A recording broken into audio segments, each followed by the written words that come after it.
শিশির Mahmud, mathematics ডিপার্টমেন্টের একটা ছাত্র। আমি আপনাদের মতো ছাত্র। আমি এখানে কোনো সমন্বয়ক না, কোনো কিছু না।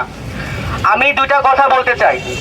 এই যে স্বাধীনতাতে যারা শহীদ হয়েছেন, সবাই মিলে ঐক্যবদ্ধভাবে একটা সমাজ, একটা রাষ্ট্র, একটা জাতি হিসাবে যদি সবাই ঐক্যবদ্ধ হিসাবে না করতে পারি, তাহলে এই স্বাধীনতাটা বৃথা হয়ে যাবে। আপনারা এখনই দেখতেছেন অনেক রাজনৈতিক দল আজ দখলবাজি, চাঁদাবাজির সাথে লিপ্ত। তারা কিন্তু স্বাধীনতাকে সাহায্য করছে, কিন্তু স্বাধীনতার পরে তাদের পরিচয়, তাদের কি পরিচয় আপনারা সবাই এটা জানেন, দেখতেছেন।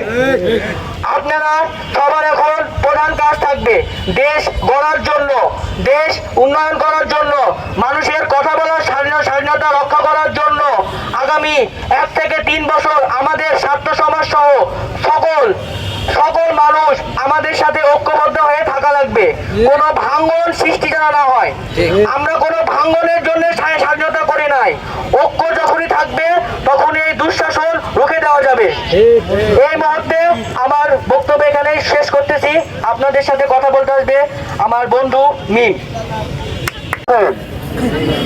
আমি নওয়াব সিরাজউদ্দৌলা সরকারি কলেজের প্রাক্তন স্টুডেন্ট, বর্তমান রাজশাহী ইউনিভার্সিটিতে মাস্টার্স করতেছি। তো আপনাদের সবাইকে প্রথমে ধন্যবাদ যে আপনারা শহীদদের স্মরণে এই পদযাত্রা অংশগ্রহণ করেছেন। আর আমাদের সম্মানীয় শিক্ষকদেরও ধন্যবাদ। তবে হ্যাঁ, তাদের ধন্যবাদ না যারা আমাদের বিপক্ষ শক্তি ছিলেন, তাদের আমরা সুযোগ দিচ্ছি শুধরা যান। কিন্তু শুধরা যান দেখে আমি একটা হাদিসের কথা বলি যে মক্কা বিজয়ের আগের মুসলমান আর মক্কা বিজয়ের পরের মুসলমানের মধ্যে অনেক পার্থক্য আছে।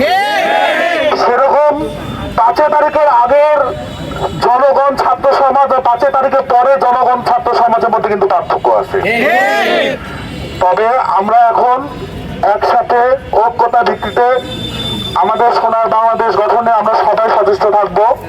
আর একটা জিনিস সবসময় মাথায় রাখবো, আমাদের প্রধান শিক্ষা যেন হয় আমরা যেন সৎ পথে চলি। সবসময় আমরা সৎ পথে চলবো, সৎ কাজ করবো, এদিকে যেন আমরা লক্ষ্য রাখি। আমাদের শহীদদের যে স্বপ্নগুলো ছিল, সোনার একটা বাংলাদেশ গড়ার ক্ষেত্রে দুর্নীতি মুক্ত, চাঁদাবাজ মুক্ত, বৈষম্য মুক্ত, সে বৈষম্য মুক্ত বাংলাদেশ গঠনে আমরা সবাই সহযোগিতা করবো তো ইনশাআল্লাহ। আমি বক্তব্য বেশিক্ষণ দীর্ঘায়িত করবো না। সবাইকে আসলে ধন্যবাদ আমি আবারও জানাই যে আমার ছোট ভাই সাদ কালকে না সকালে ট্রাক নিয়ে বন্যাপুরের ওখান থেকে আসলো। সেটা কিছু অভিজ্ঞতা 2-1 মিনিটে কিছু অভিজ্ঞতা আপনাদের সামনে শেয়ার করবে যে আমরা মাঠ পর্যায়ে কিভাবে পরিশ্রম আসলে করতেছি, তারপর দেশ গঠনের ক্ষেত্রে আমরা কি ধরনের ভূমিকা রাখতেছি, আপনারা আমাদের কিভাবে সাহায্য করতে পারেন, এইসব বিষয়ে 2 মিনিট আমাদের সাথে একটু বক্তব্য দেওয়ার জন্য বলতেছি। স্যার, এমকে কলেজ অনার্স সেকেন্ড ইয়ারের। তো আপনারা আমার বয়স শুনে বুঝতে পারতেছেন যে কি অবস্থা। আমি লক্ষ্মীপুর থেকে আজকে সকালে নেমে আধা ঘন্টা হয়েছে আমি নেমে এখানে চলে আসছি। তো আমরা ত্রাণ দিতে গিয়েছিলাম।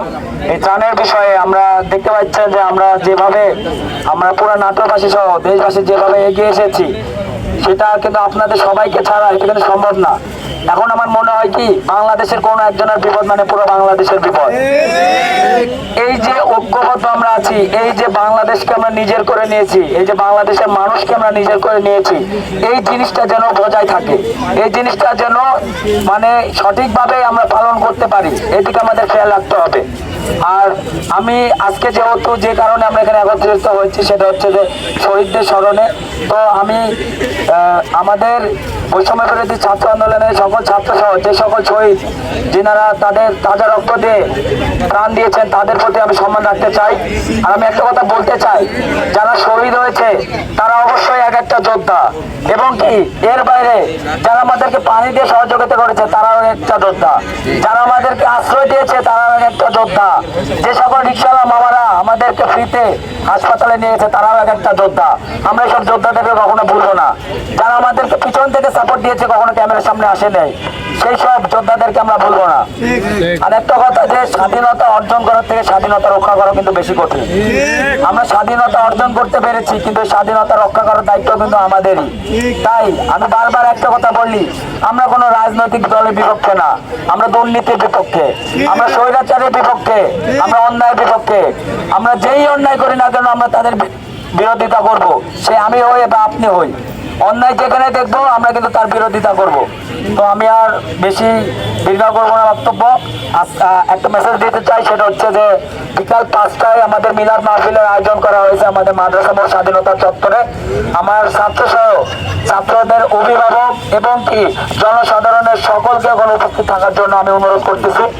আর আপনারা সবাই আমাদের শহীদদের রোহের আত্মার মাগফিরাত কামনা করবেন এবং আমাদের সবাইকে সহযোগিতা করবেন, যেন আমরা সবাই মিলে একটা সুন্দর ও সুশৃঙ্খল বাংলাদেশ গড়ে তুলতে পারি। ধন্যবাদ।